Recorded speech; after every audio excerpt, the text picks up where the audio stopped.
الله يسعد صباحكم جميعا. مرحبا بك يا صديقي. نعم، شارع الحجاز.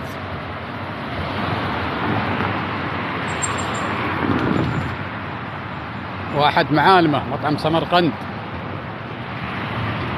أو سمرقندي.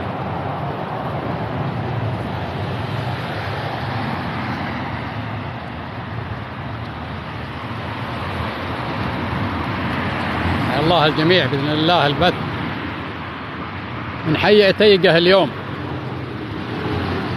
بإذن الله ينزل على قناتي باسم الرياض القديمة على اليوتيوب، أو الدخول على البايو مباشرة هنا والضغط على أيقونة القناة. حيا الله الجميع. كبسوا على الشاشة، الله يعطيكم العافية. كبسوا على الشاشة، خلونا نصح الناهمين. أهل الحي، أهل الحي القدامى خلهم يطلعون معانا. كبسوا على الشاشة.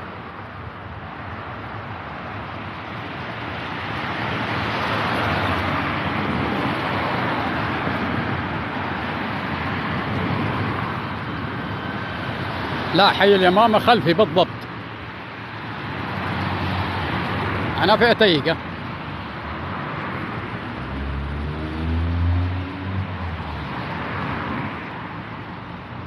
شكرا يا صاحب المعلومة.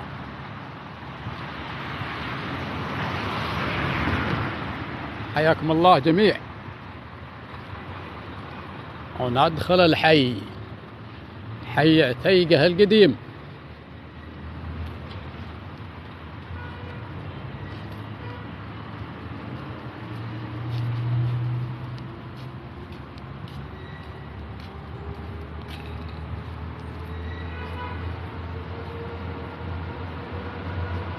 هي الحي هذا فيه لازال سعوديين كثيرين لازالوا ماسكين فيه، لازال لحد الآن.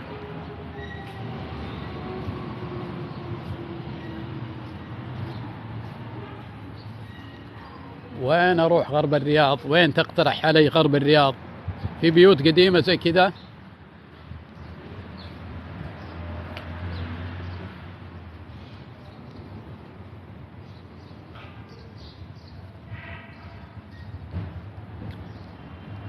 هذا السور، هذا أقدم قصر أفراح في الحي، ولا زالت اللوحة عليه لحد الآن. أوريكم اللوحة، تشوفونها؟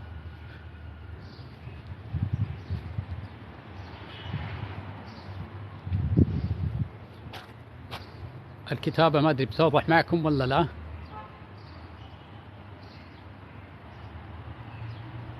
للزواجات والمناسبات.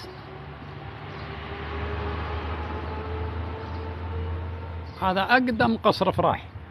شوفوا لوحته لا زالت عليه. خلينا نشوف الكتابة من الجهة الثانية توضح أو لا.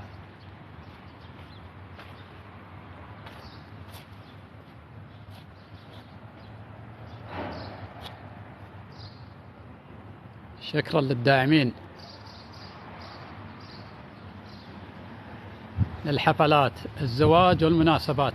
أقدم قصر، وهذه أقدم لوحة. هذه الظاهر لها فوق 40 سنة.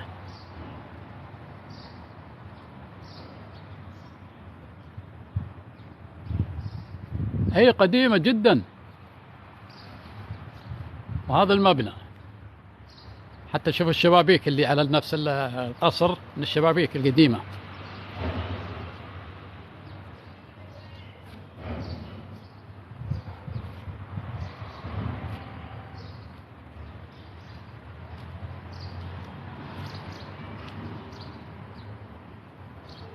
لا ما عاد يعمل القصر الآن، سكن عمالة. ما عاد هو يعمل، يعني ما يؤدي دوره السابق كقصر أفراح.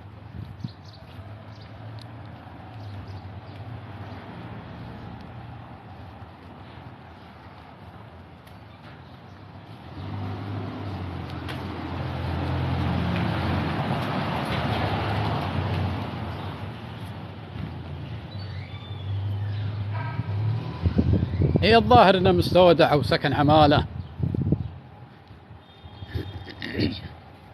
اي بس على وقتهم يعتبر ما شاء الله، يعتبر مع انه كبير والله على شارعين يعني.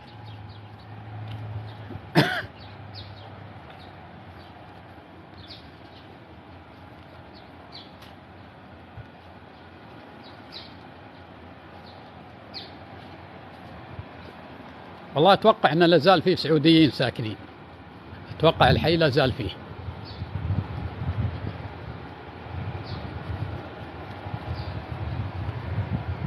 نعم عتيقة.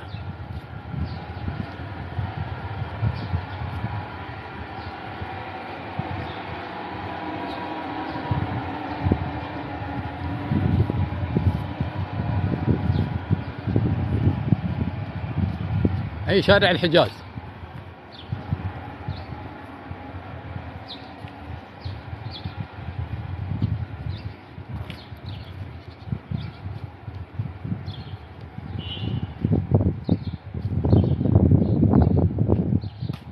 الله الحواير القديمة يا زين المشي فيها.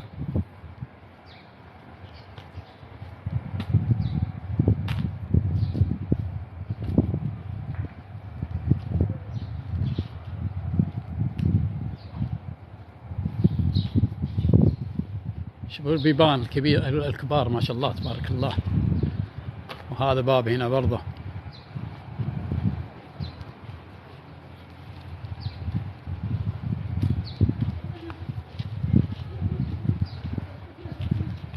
حيا الله الجميع.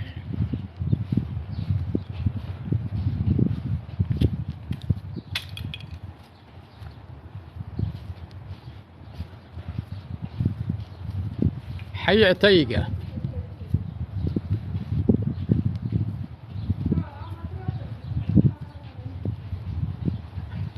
كبسوا على الشاشة الله يعطيكم العافية، كبسوا على الشاشة. الله هذا الحواير.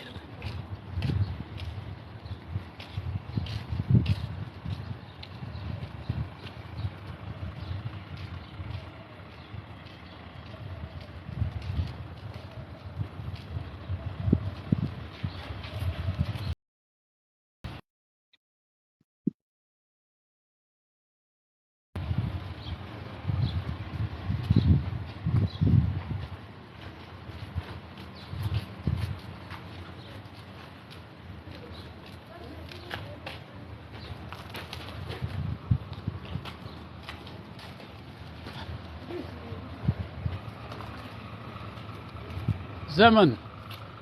شوفوا بيوتهم.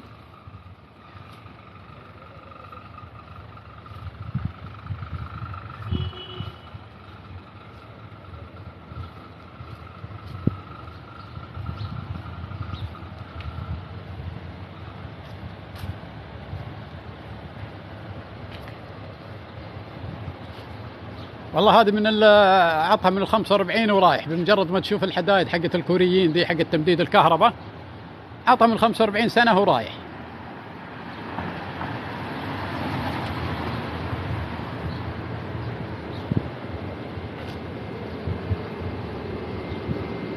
هذه النخلة ما تفارق البيوت، مستحيل تدخل حي ما تلقى فيه نخلة.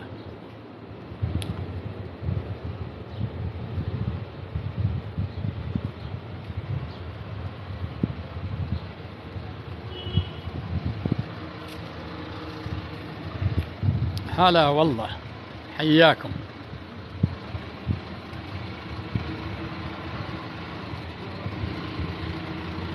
الله السكك القديمة.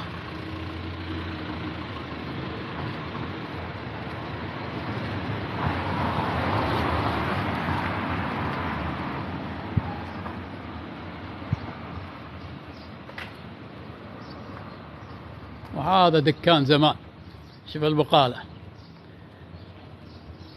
الدكان. الله المستعان.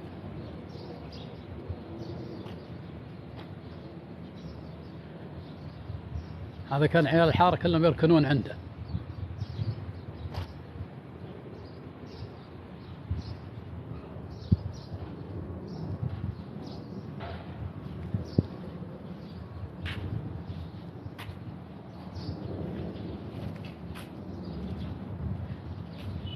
اي سبق التغطية، هي العود غطيتها.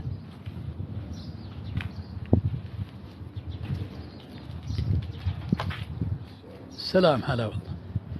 الله شوف البيبان، شوف البايكة. الله يا الدنيا.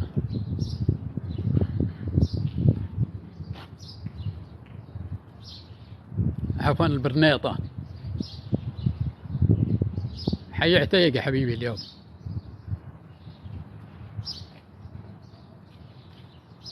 معقلية سوق، ايش اسوي فيه؟ تسوق.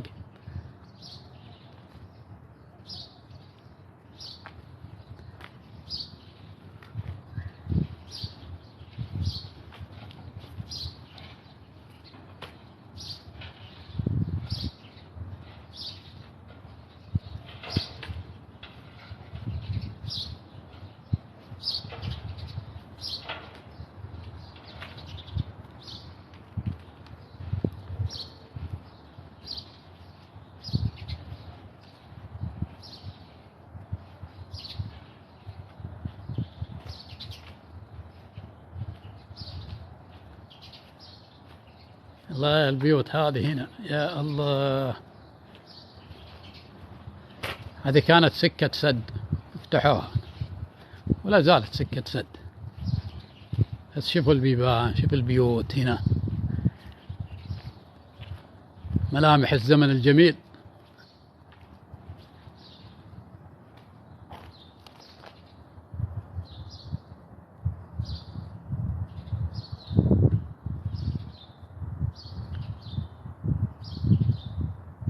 ما شاء الله معنا واحد خبير هنا يقول هذا بيت أم المنيع.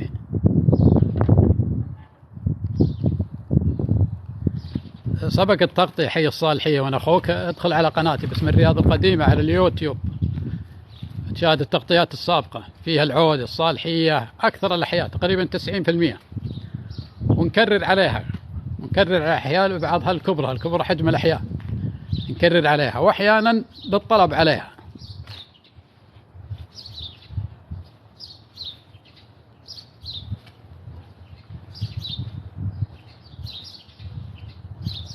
كذلك غبير سبق التغطية وأنا أخوك.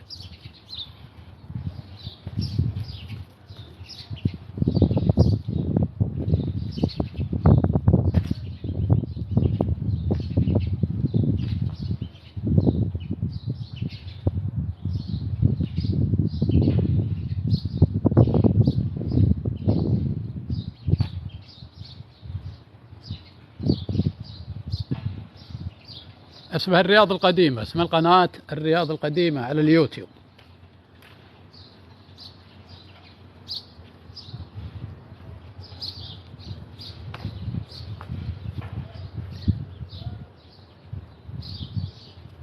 النمط هذا ما شاء الله منتشر هنا في الحي، نمط البناء هذا يختلف عن بقية الأحياء. الجزية من حي عتيقة هذه ما شاء الله نمط واحد تقريبا متشابه.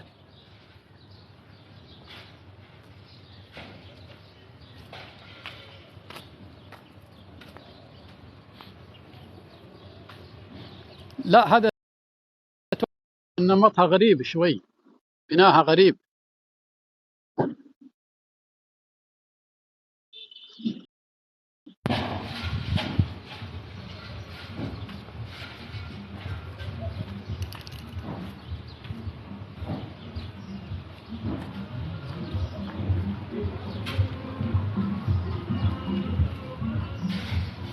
صباح النور.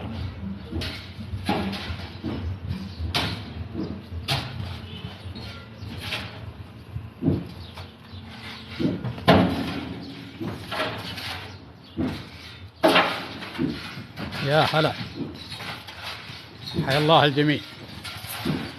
هذه عتيقة يا حبيبي، احنا الآن في عتيقة.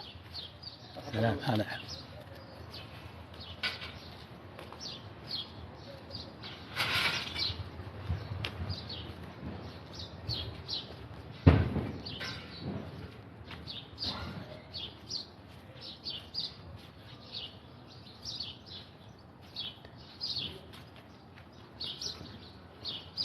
يا أخي حي عتيقة يختلف البناء المسلح اللي فيه، مختلف جدا عن بقية الأحياء، شبه فلل بس إنه نظام دور واحد. الله راحت. شوف الخشبة هذه ترى كان عليها أول يجي اسم راعي البيت، بس شوفها معد مسحت.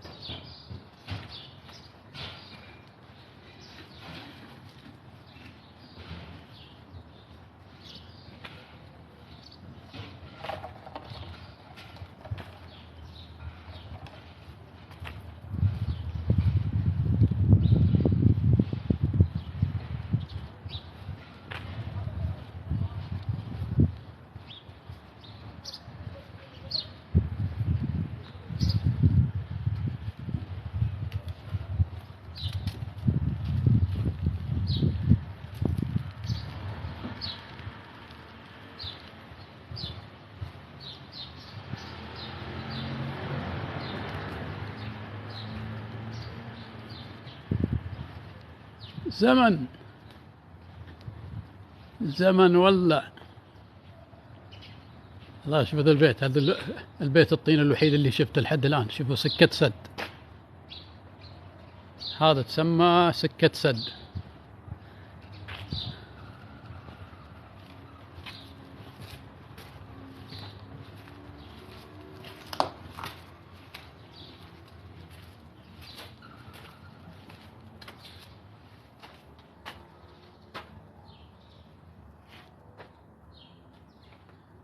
الله يعطيكم العافية. القصات نهاية البث بإذن الله.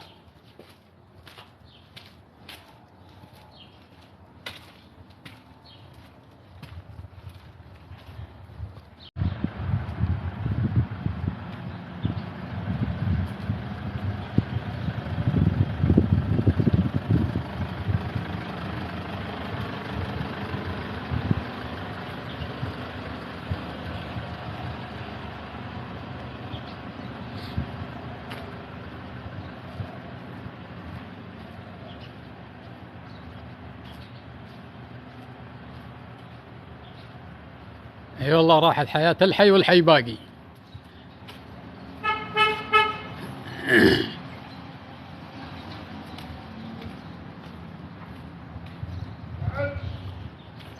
هذه برضه أقدم لوحة هنا، برضه بقالة. شوفوا أقدم لوحة بقالة، شوفوها بس يا الله توضح. هذه حديد، هذه من أقدم المحلات. هذه دكان الحارة. زمن.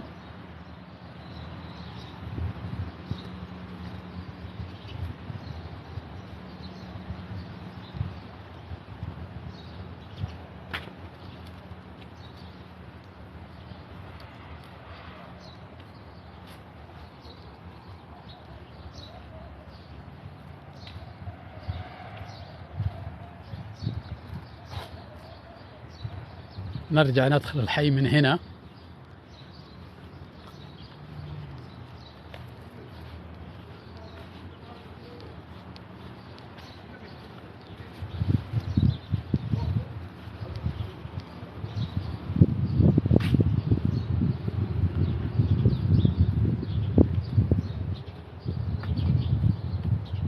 هذا حي عتيقة، حي عتيقة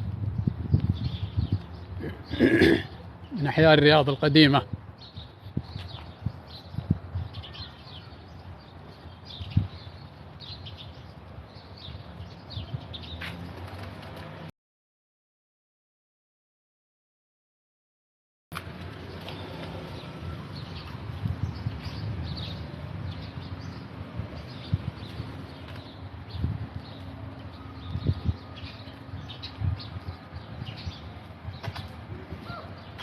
لا والله، نواف السعدون ما أعرفه بسلامته.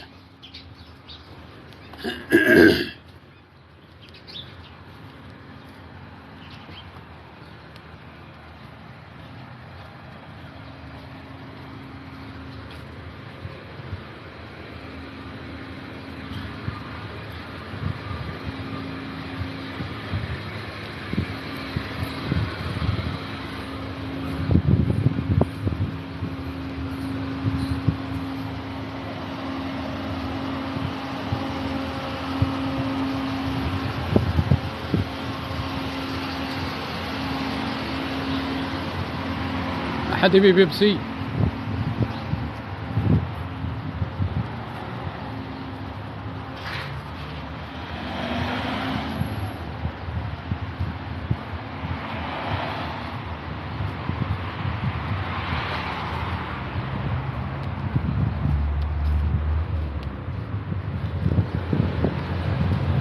حيا الله الجميع.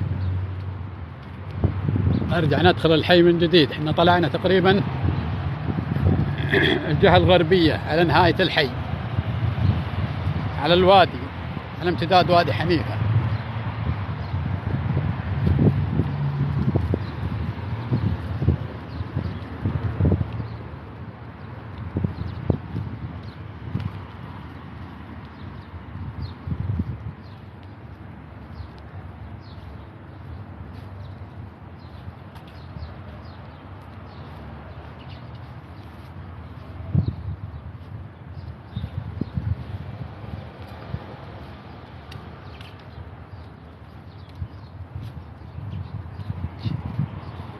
سلام عليك.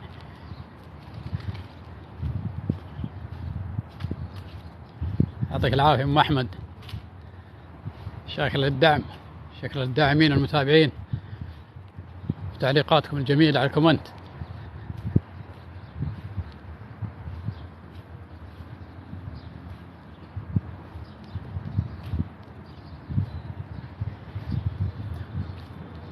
والله ما تقدر تعطي عائلة معينة كانوا أكثر ساكنين، لأن الأحياء هذه خلاص يعني يعتبر الرياض اختلط يعني جميع الأجناس.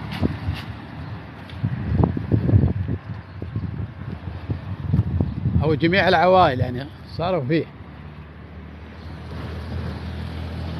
هذه متوسطة أبي القاسم،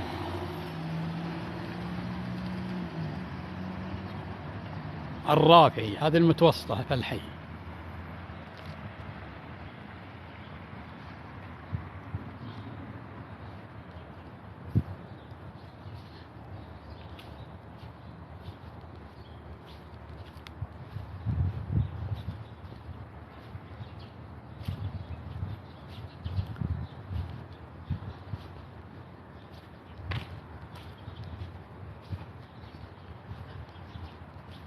لا لا، وانا اخوك، هذا حي عتيقة، شوف اللوحة قدامك.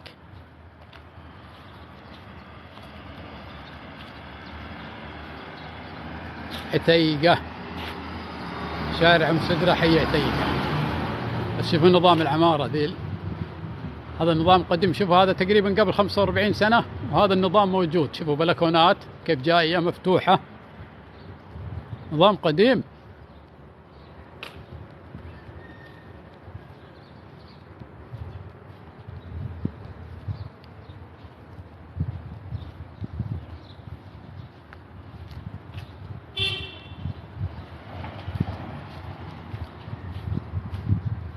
لا لا، جميع الأحياء موجودة على القناة تقريبا، 90% من الأحياء تم تغطيتها.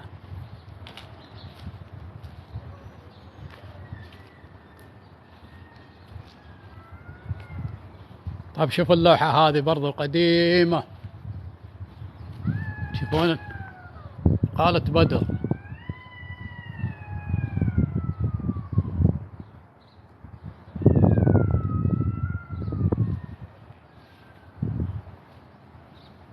الله، اللوحات القديمة داخل الأحياء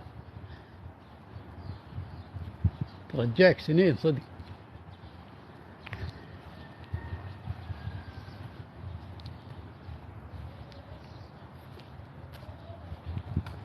عالم. يعطيك العافية أخوي صقر، شكرا على الدعم.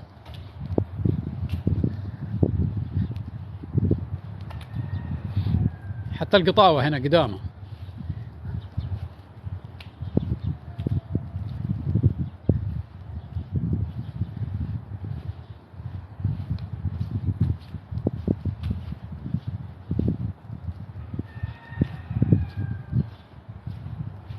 شاكر للداعمين، شاكر برق رعد، يعطيك العافية.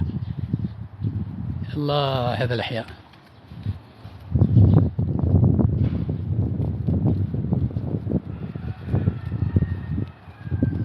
اسمعوا صياح الديك، لا زال يربون ديكة هنا.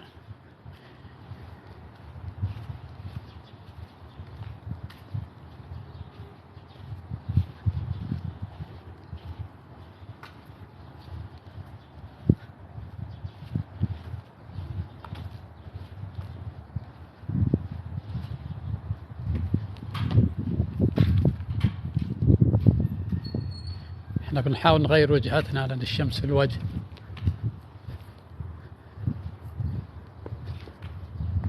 عشان تبان الصورة أكثر.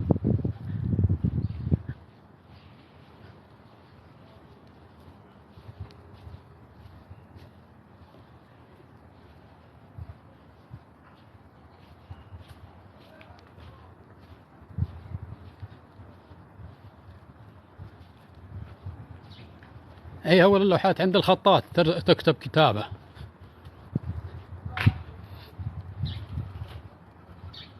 زمن.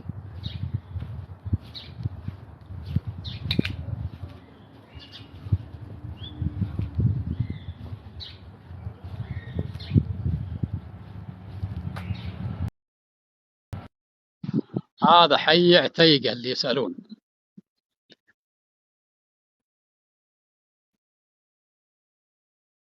الله، هذا العمارة، شوف هذا العمارة ما شاء الله، برضو هذا من الزمن القديم، هذه 50 سنة، من 45 لل50 العمارة ذي. زي ما قلت لكم، مجرد ما تشوف اللوحات هذه، عفوا الحدائد حقت الكهرب، تسليك القديم، عاطها من ال45 وفوق.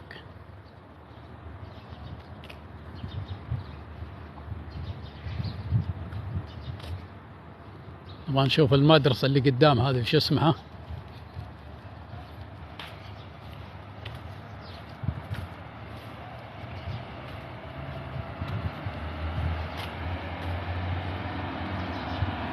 لا لا، عتيقة.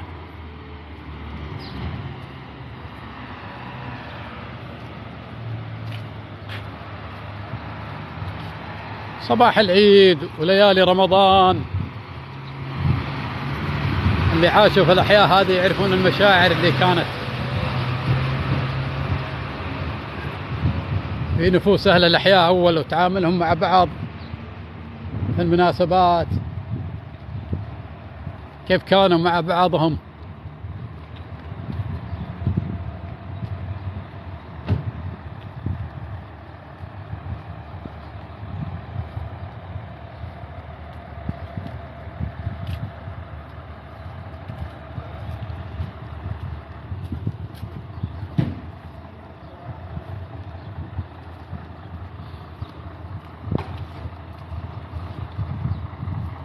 المدرسة الابتدائية 37، هذه مدرسة بنات.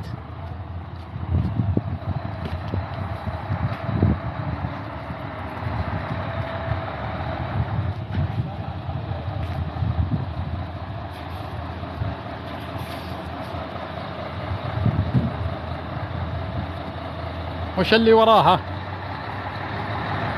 يقول روح للي وراها.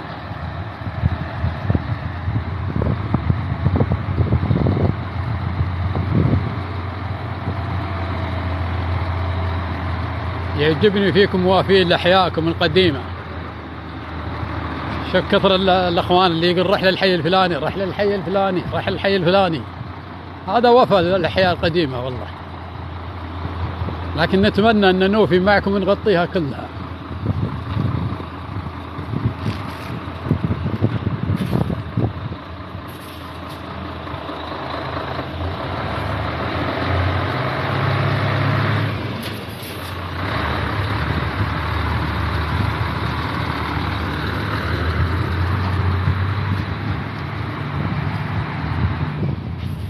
هذا من لوحات العقارية القديمة. شوفوا مكتب العقار هذا، شوفوا اللوحة هذه قديمة، أدري عاد توضح ولا لا.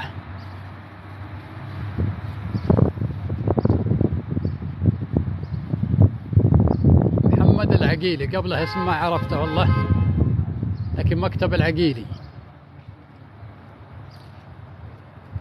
قديمة جدا، لوحة عقار.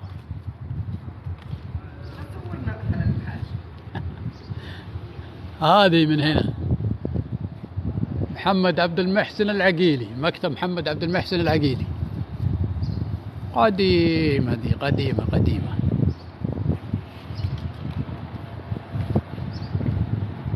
ثمن.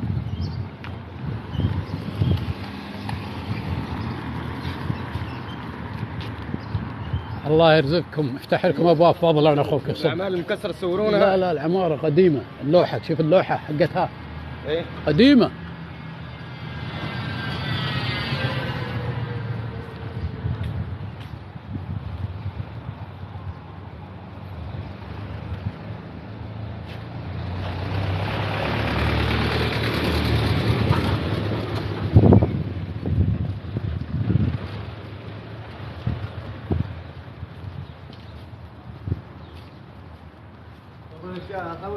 حبيبي انت.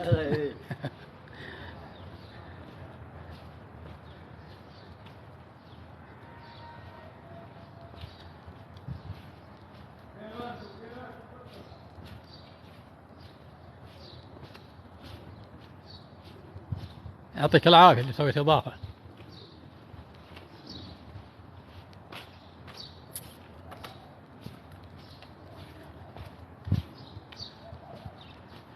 حياكم الله جميعا، ولا زلنا معاكم داخل الحي، حي عتيق القديم.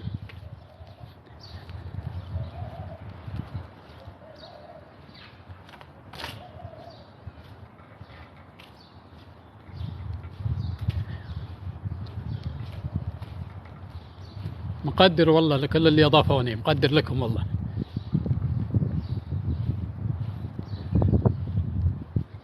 هذا اللي أول يسأل وش يسكت السد.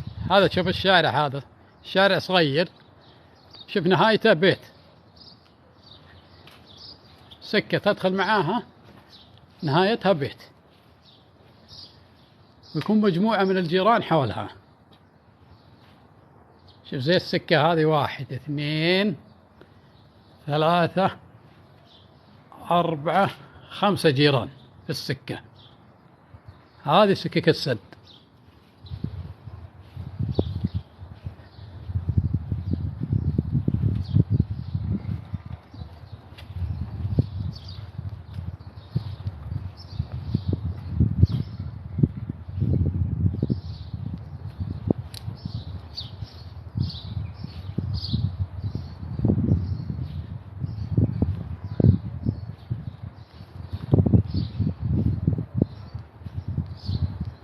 كذلك هنا شوفوا سكة سد برضه، يلا بوصلها. عجبني الباب حقهم الأخير اللي في الوجه، عجبني الباب، أنا بصوره أوريكم البيبان القديمة نظامها، الحديد، البرنيطة، نفس النظام. هذه السكة تقريبا 5 جيران. شوف بعد هذا الباب اللي في الوجه، الله يهدني هذا الباب، هذا قديم جدا.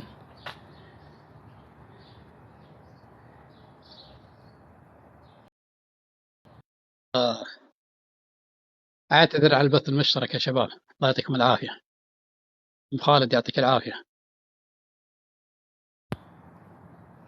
اي والله مرة قديم. شوف هذه حقة الموية، كنا نشوفها على بيوتنا القديمة، كلنا نعرفها أتوقع، ممكن في جيل ما عرفها. هذه تابعة لحقين المياه، رقم العداد يكون هنا. الله يا الباب.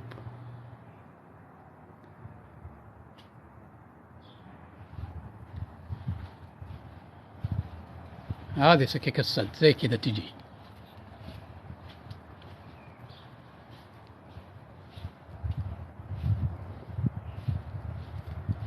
لا ما في إلا العافية، ما هو مسكون جد.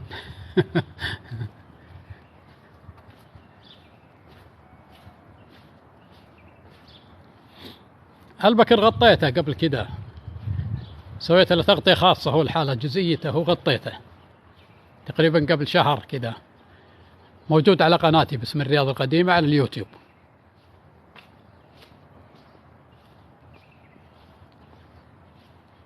اي في ساكنين، لا زال في ناس ساكنين في الأحياء هذه. الحي هذا قوي متماسك، بنيانه متماسك.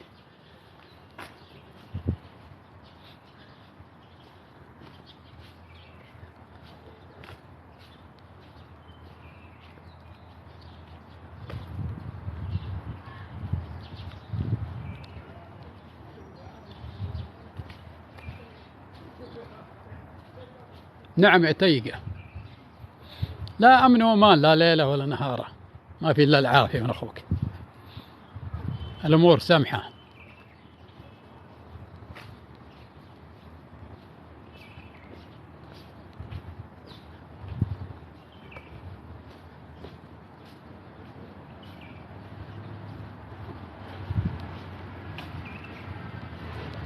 الله الحراك الاجتماعي اللي كان في الأحياء هذه، كيف كانت الناس تمشي وكيف كان العالم في الأحياء هذه.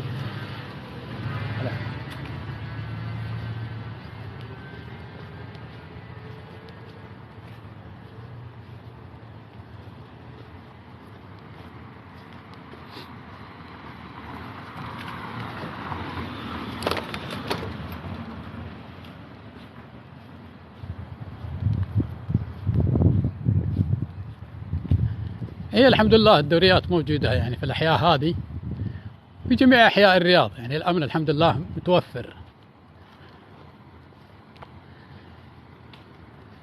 آمنة أحيانا بإذن الله، ديارنا آمنة اللهم لك الحمد. أكبر نعمة علينا نعمة الأمن اللي حنا فيها، اللهم لك الحمد.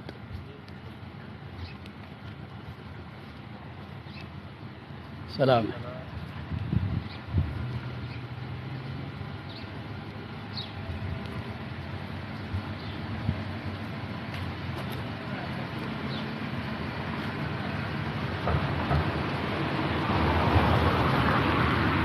والله الحمد لله، شوفوا لي في البثوث الحين يمكن لي ممكن 3 سنوات ما عمرنا تعرضنا لمضايقة، وداخل الأحياء القديمة.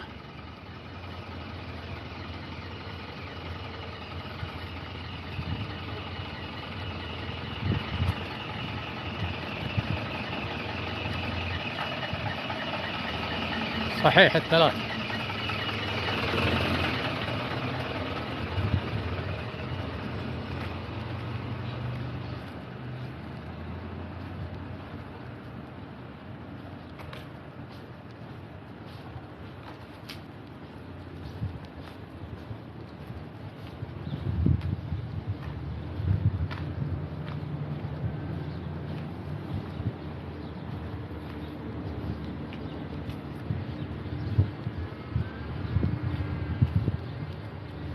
الدرعية والله وصلت، بغيت أغطي جهة البجيري، لكن طلع لازم إنك موعد، تاخذ لك موعد وتوثق لك موعد قبل ما تطلع لها. حاولت لكن طلع محجوز محجوز محجوز، عود تركتها، لكن إن شاء الله نرجع لها ونغطيها.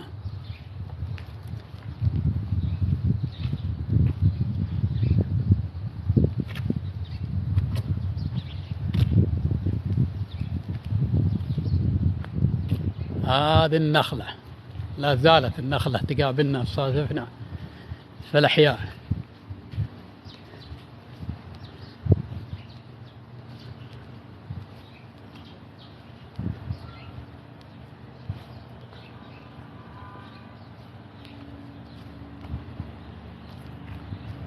وهذه النخلة الثانية.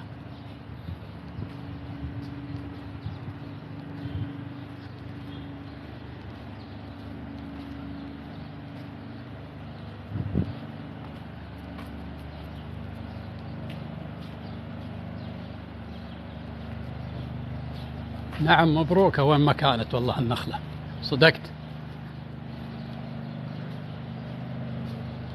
اللهم صل وسلم عليه.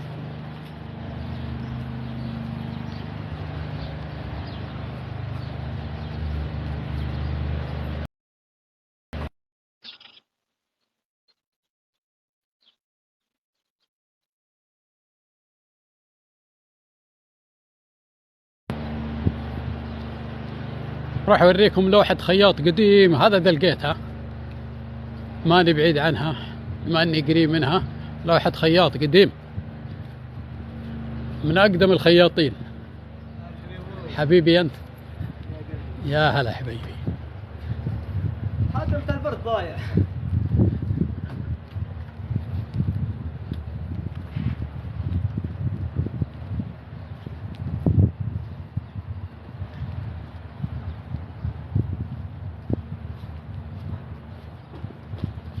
شوفوا ما شاء الله، أحد البيوت اللي مقابلني اللي فيه نخل كبير ما شاء الله تبارك الله عليه. الله هذا البيت، تخيل داخل حي عتيقة قديما موجود ذا النمط من البناء وهذا الحجم.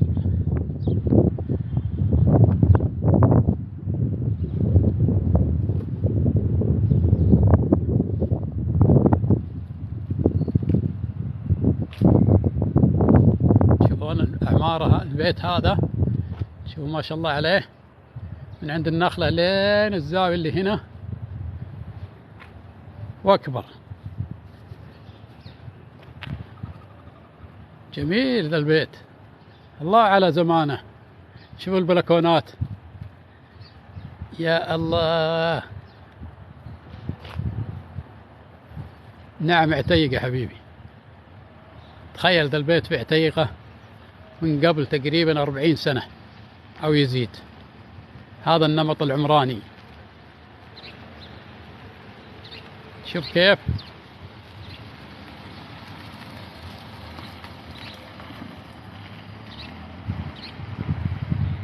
اي قصر، ولا هو اي قصر ذيك الايام. وين يا ابن الحلال اللي عنده زي هذا؟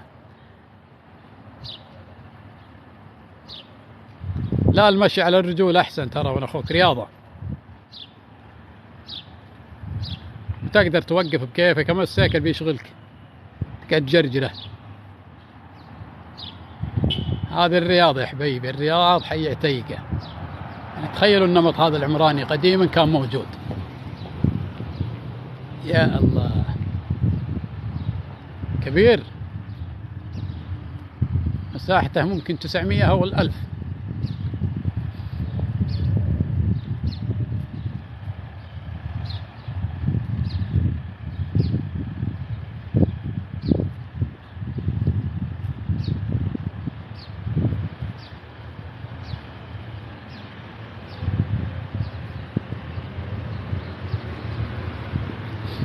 والله بعض الأحياء ودك إعادة تدويرها، إعادة تدويرها بمعنى أنه إعادة بناء البيوت اللي فيها، تهد وتبنى من جديد، لأنها غير صالحة للسكن تبنى من جديد. يعني هنا في شوارع واسعة، يعني شوارع 15 20. هذه لوحة الخياط اللي يقول لكم أقدم خياط، أقدم لوحة خياطة.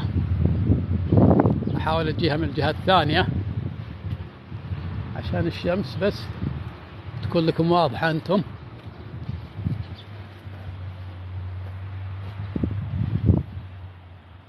أدري واضحة من الجهة دي أو أغير؟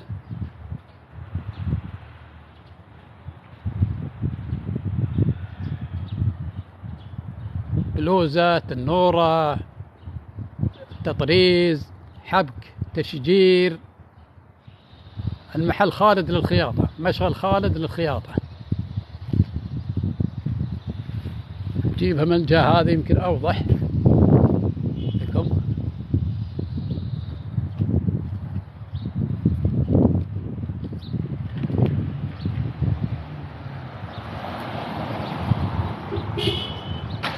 هي كذا الظاهر أوضح.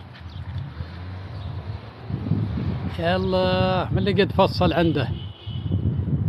باقي معنا أحد من الجيل هذا من الخوات اللي قد فصلوا عند هذا الخياطين حقين الأحياء.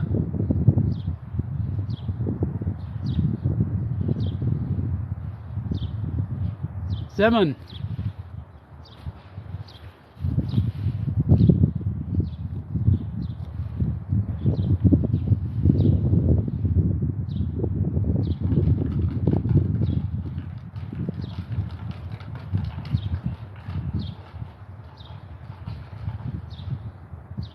اي هذه من اللوحات القديمة، هذه أبد أعطها من 35 سنة ورايح اللوحة دي.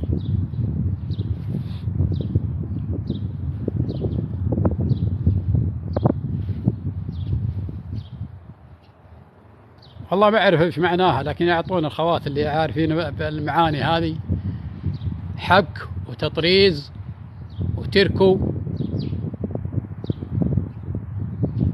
وبلوزة النورة. الله يا الدنيا. هذه أقدم لوحة خياط. طبعا يوجد مثلها في حي أم الحمام الشرقية، تقريبا في 4 لوحات خياطة برضو هناك أو 5، كذلك بقالات تكثر فيها اللوحات هناك.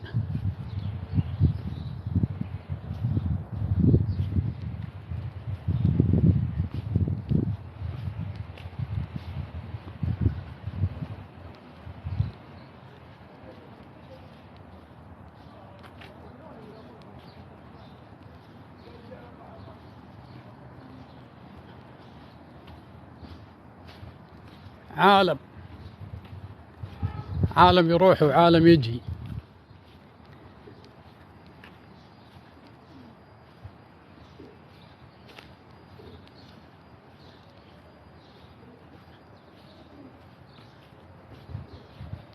نحن في حي عتيقة، اللي يسألون الأخوة اللي توهم داخلين معانا، حي عتيقة.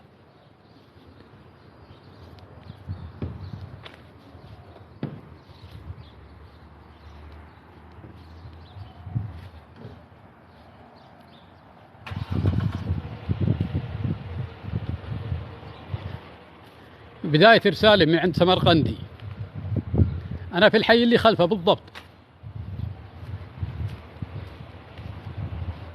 من جهة الغرب طبعا.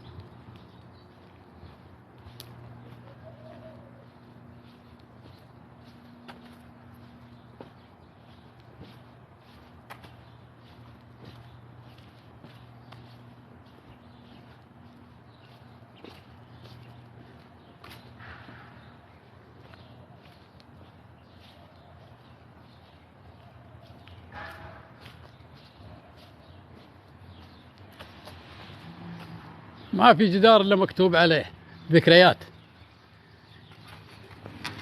يطبعون ذكرياتهم على هذا الجدران.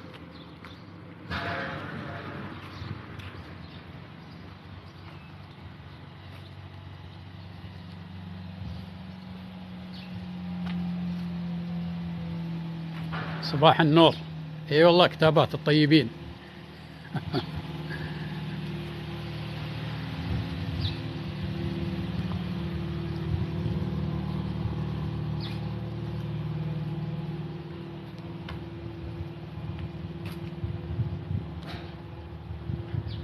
الله، أيام سمرقندي مكان قديم. نعم، كانت أسعار أول في متناول اليد، 5 ريال 7 ريال الحبة مع الرز، تاخذ لك قارورة بيبسي معها. يا سلام.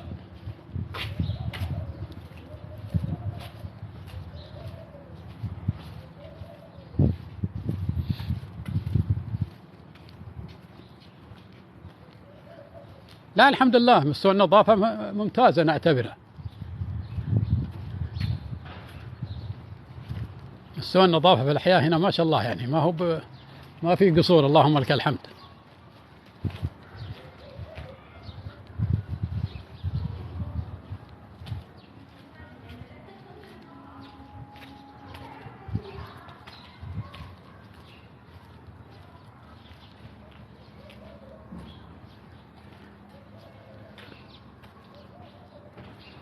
هذا برضو شارع السد.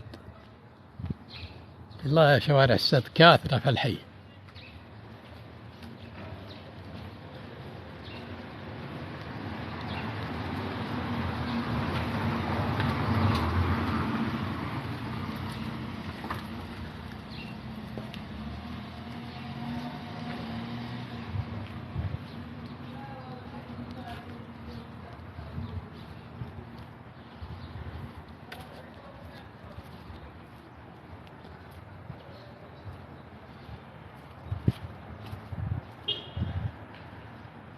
اي في بقالات قديمة مرينا عليها، بعضها عليها لوحاتها القديمة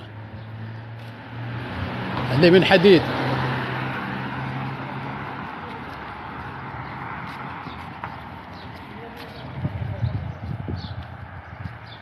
اي شيء طبيعي، الأجانب هنا خلاص، يعني اغلب السعوديين اللي هنا طلعوا. النسيج السكاني اختلف هنا طبعا، الاولين طلعوا هلها. توسع الرياض ما شاء الله مع التلحقة.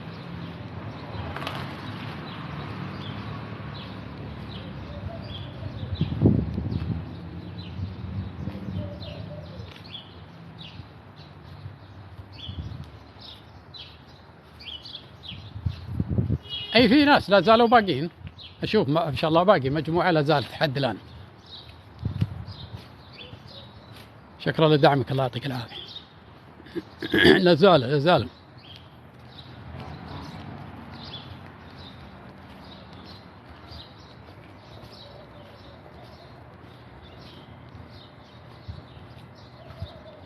وعليكم السلام.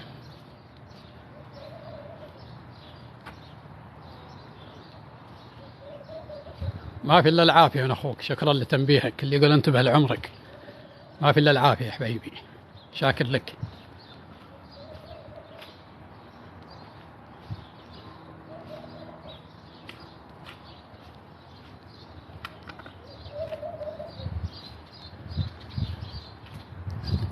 أي لا زلت داخل الحي، نمر عليها إن شاء الله قدر المستطاع.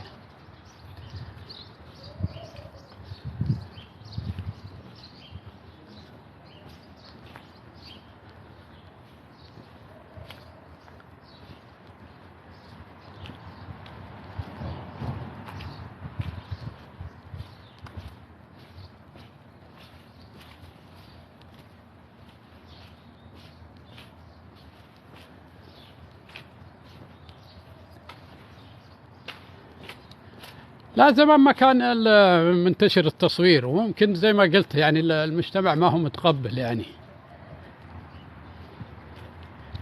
التصوير.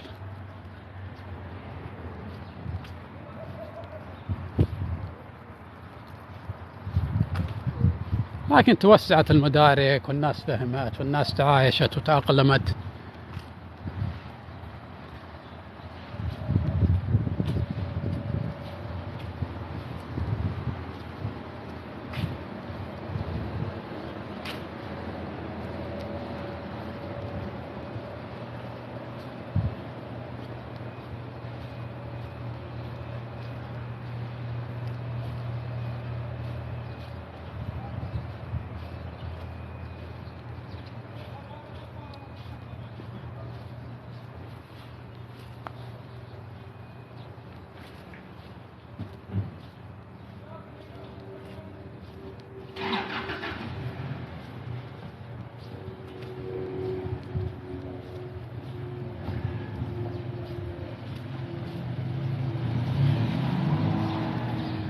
وراهم جلدوك اخوانك. اخوانك ولا اخوياك؟ عادي اعترف بالحال، ترى كلنا يعني الحال واحد، كلنا حواير قديمة.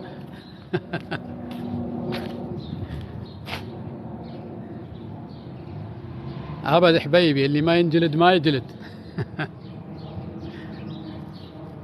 يعطيك العافية يا اخوي ماجد، شكرا لدعمك. كلنا ذلك الانسان الذي يوم من الايام انجلد في الحي.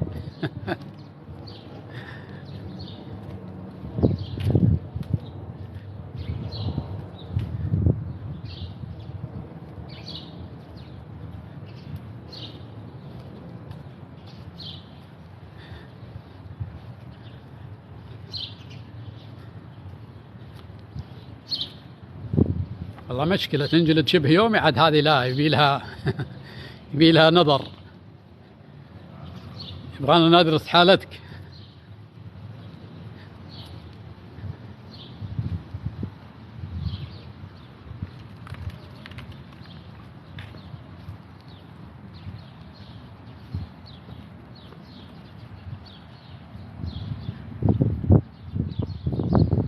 لا يا حبيبي، أنا من سكان منفوحة قديما، ما هو بعتيقة.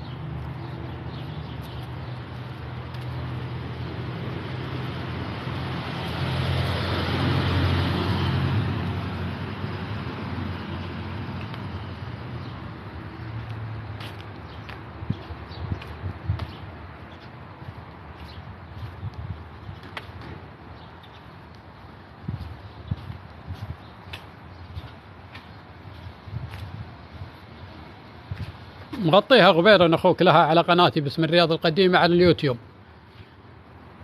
لها تغطية، شرفنا.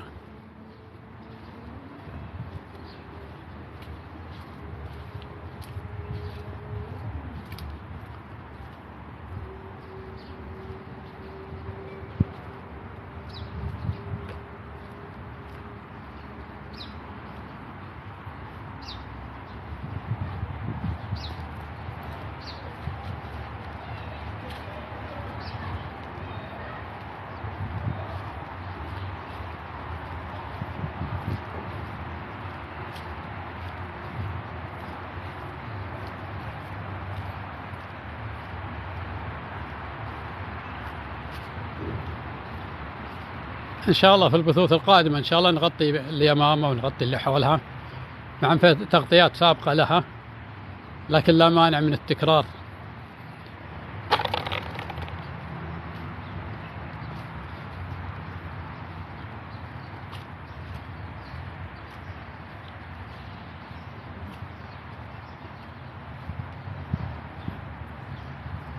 اي ما شاء الله عليهم، طلعوا معنا اهل الاحياء القديمه اللي سكنوا منفوحه وعتيقه واليمامه، معانا مشاركين في البث، الله يعطيهم العافيه. هم جمال التعليقات يعني اللي تطلع من قلب السكان القدام اللي كانوا هنا ومشاعرهم، هم اللي يثرون الكومنت ويثرون البث بتعليقاتهم الجميله وذكرياتهم. الله يعطيهم العافيه، يمتعهم بصحتهم.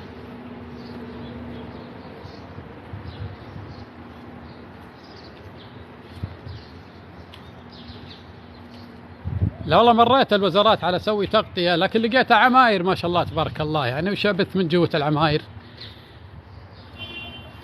يعني اكثر اركز على الاحياء الشعبيه، البيوت الشعبيه،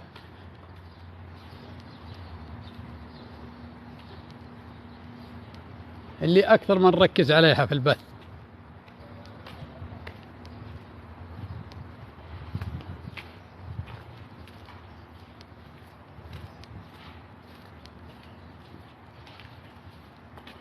هي موجود تغطيه للصالحيه، موجود حي الصالحيه في تغطيه له.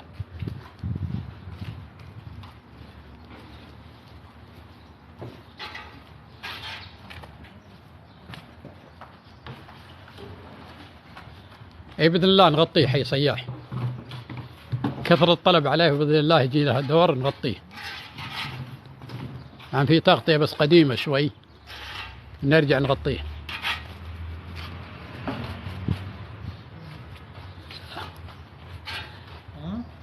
كيف حالك؟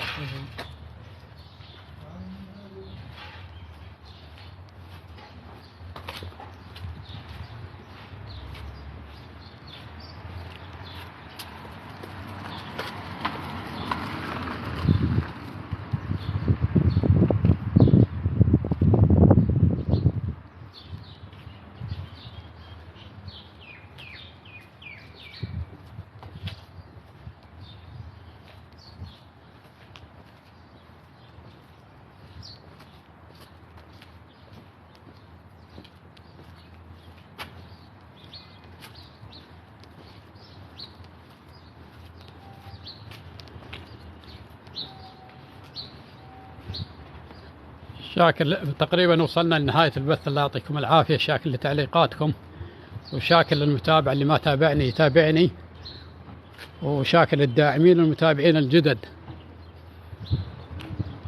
بإذن الله يكون لنا لقاء بث آخر قريب في أحد أحياء القديمة،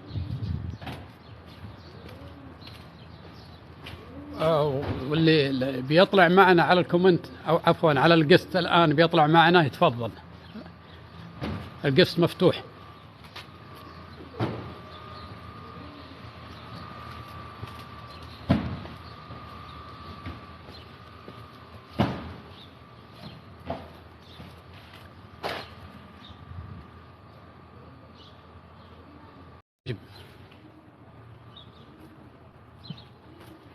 حياك يا نجم. نجم معنا؟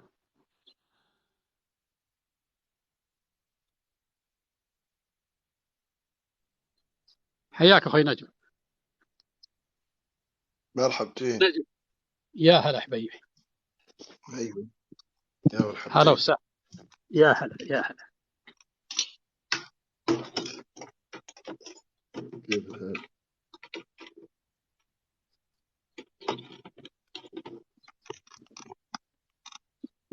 صوتك واضح معنا أخوي نجم، تفضل.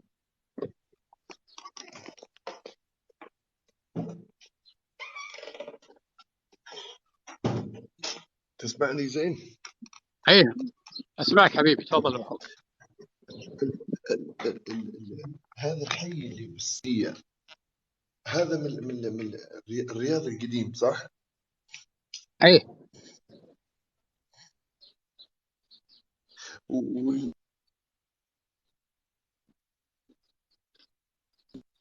السكان اللي يسكنون السعوديين.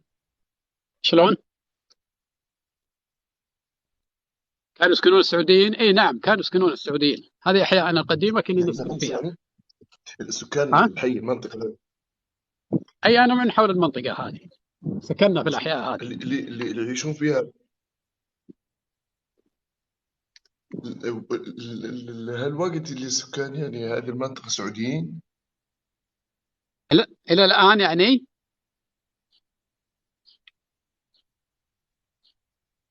الآن اي في لا زال في سكان سعوديين في الاحياء هذه.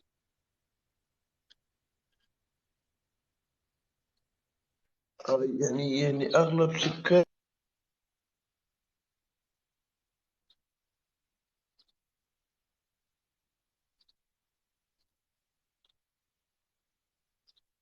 المستوى المعيشي ممتاز يعني جيد جدا.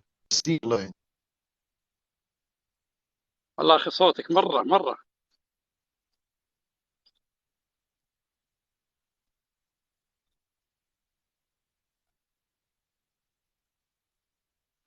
اخوي محمد تفضل.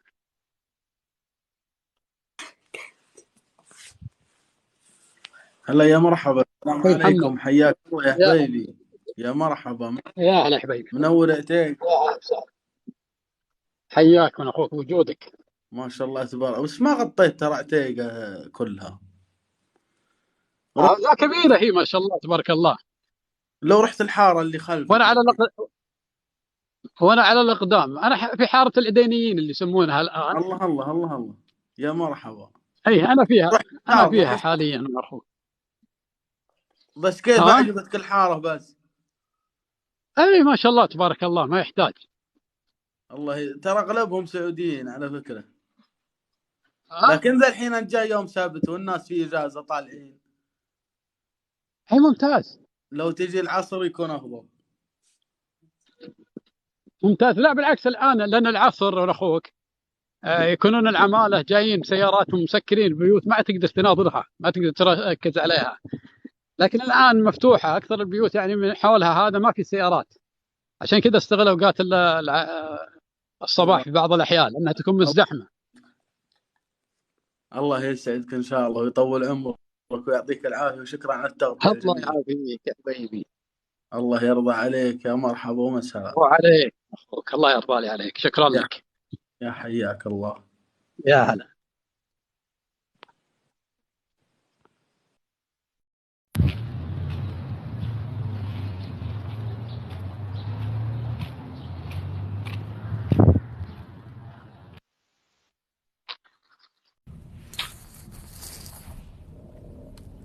هلا اخوي سعيد. السلام عليكم، صبحك الله بالخير. صبحت بالنور وعليكم السلام. عساك بخير ان شاء الله. يا هلا وسهلا. ما شاء الله تبارك الله، انا تقريبا لي اكثر من ربع ساعه قاعد اتابع البث، فمسرور بالشيء اللي صراحه تقدمه. انا لي علاقه صراحه بالحي اللي صورته، وجت فرصه اني اذكر يعني اسمين من اعلام تقريبا الرياض، اقدر اقول الرياض كانوا ساكنين في الحي هذا. اولهم الشيخ عبد الرحمن الفريان الله يغفر له ويتجاوز عنه، مؤسس الحلقات. الله يرحمه. كان له مسجد وانت مريت عليه قبل شوي. اي ايضا الشيخ شبيب الدويان، هذا علامه واحد طلاب الشيخ عبد الله وخلف المطلق، مسك مسجد هذا مسجد سلمك الله على طريق الحجاز مقابل البنك الاهلي، المسجد الكبير اللي على الشارع. اي نعم، مسك المسجد اكثر من 30 سنه، وتوفى قبل عام الله يغفر له يرحمه الجوزان. الله يرحمه ويغفر له. والحي ما شاء الله مكتبة الرشد موجودة على الشارع. اي نعم، قبل مكتبة الرشد سابقا. نعم. والحي هذا ما شاء الله تبارك الله ما زال فيه اهله، يعني ما اهله الاصليين يعني بس قله، لكن ما زالوا موجودين. البيت الكبير اللي صورته قبل شوي ما زالوا اهله موجودين، اهله الاصليين ما شاء الله في نفس البيت الكبير. اي نعم، اللي تقريبا قلت مساحته 900 وشيء. اي لكن من وش يرجعونهم؟ هلا من الحوطه. ما شاء الله تبارك الله. والله فعلا بيت كبير يعني. لا ما شاء الله موجودين، ابد لو مريت العصر تلقاهم جالسين عند الباب، يعني ما شاء الله ما زال الحي فيه من أهلا من الاشياء موجودين. القديمه الجميله. ما شاء الله تبارك الله. صح ان فيه الان يعني مختلط بين السعوديين والاخوان المقيمين، لكنه ما زال في روح المحبه والالفه والجمعه. نطلع بعد الصلاه الحمد لله. نجتمع عند المسجد، فيه يعني الجيران بينهم الفه اكثر من الاحياء اللي الناس ساكنينها. نفس الحراك الاجتماعي القديم لا زال يدور. في ما زال موجود. انا على اطلاع بشكل مباشر مره، يعني انا في عتيقه تقريبا يوميا، فانا ما شاء اشوف الله. هالشيء هذا. الحمد لله. وباذن الله انا متواصلين. انا خذيت حسابك في تويتر، بتواصل وياك باذن الله. الله يعطيك الله العافيه. يرفع قدرك يا اخوك، شاكر لك ومقدر، امتعتنا بمعلوماتك الجميله والموثقه عن الحي وذكر الشخصيات الاحياء القديمه اللي كانوا ساكنين فيها من مشايخنا الفضلاء. الله يبارك فيك ويطول عمرك وسعدنا بك والله. الله يحفظك. الله يحفظك. شكرا لك. جميل جدا. كان باقي لا زال بعض الحراك القديم موجود في الاحياء هذا. والله شيء يسعد ويفتقد في الاحياء الجديده الحقيقه.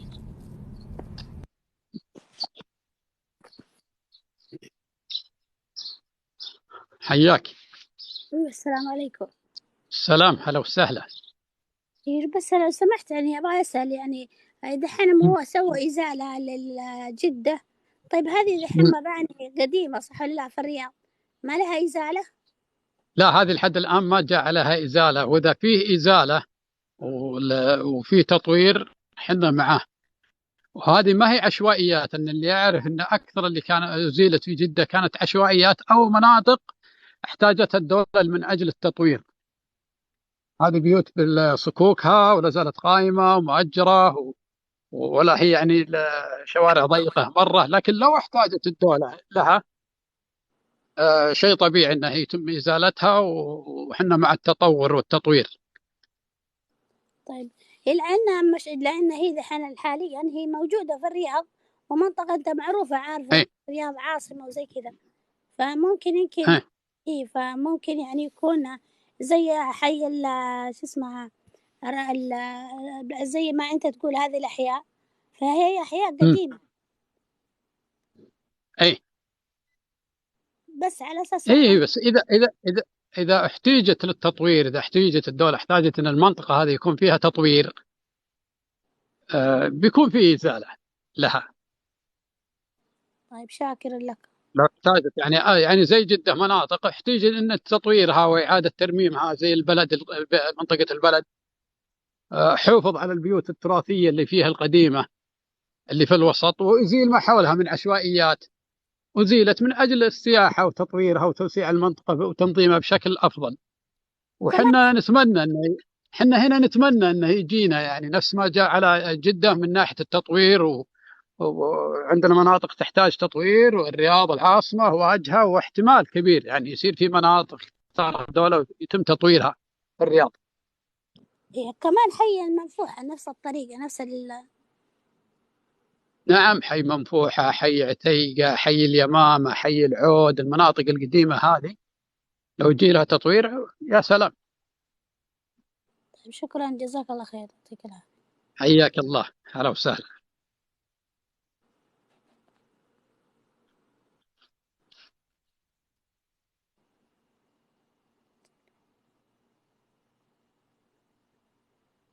اخوي عبد الله تفضل.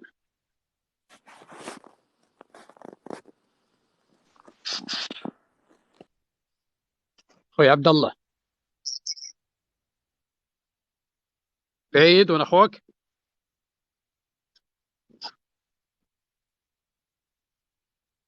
ما انت حولنا انا اخوك.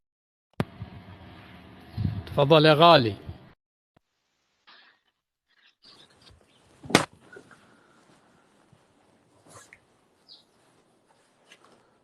غالي تفضل. حياك اخوي.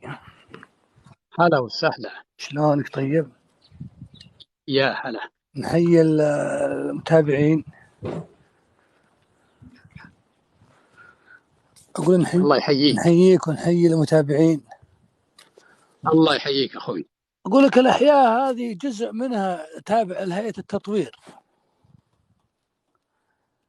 هذه لا باقي ما جاء عليها كلام. اي جزء منها اللي جزء جهة العود فيه، حي معكال، العود بعض حي الشميسي. نعم صحيح. فعلا فيه. واللي حول حي الشميسي. نعم اللي هو يعتبر جنوب شارع السبالة. في أيوة، هو اللي عند جنوب حي شارع السبالة.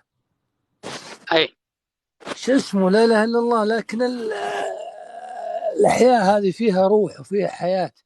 لكن نتكلم حنا عن اللي يصير في الأحياء، يعني فيها مستودعات وفيها أشياء من الله بها عظيم.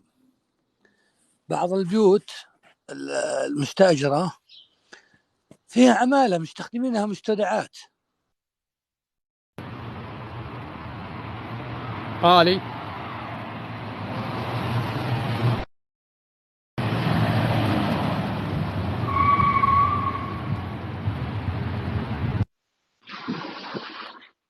أكثر البيوت قديمة مستخدمة كمستودعات.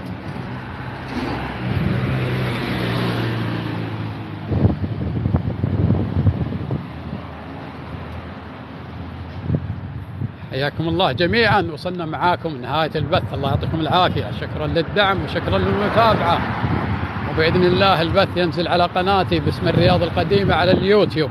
شكرا لمتابعتكم سواء كان هنا أو على القنوات الباقية.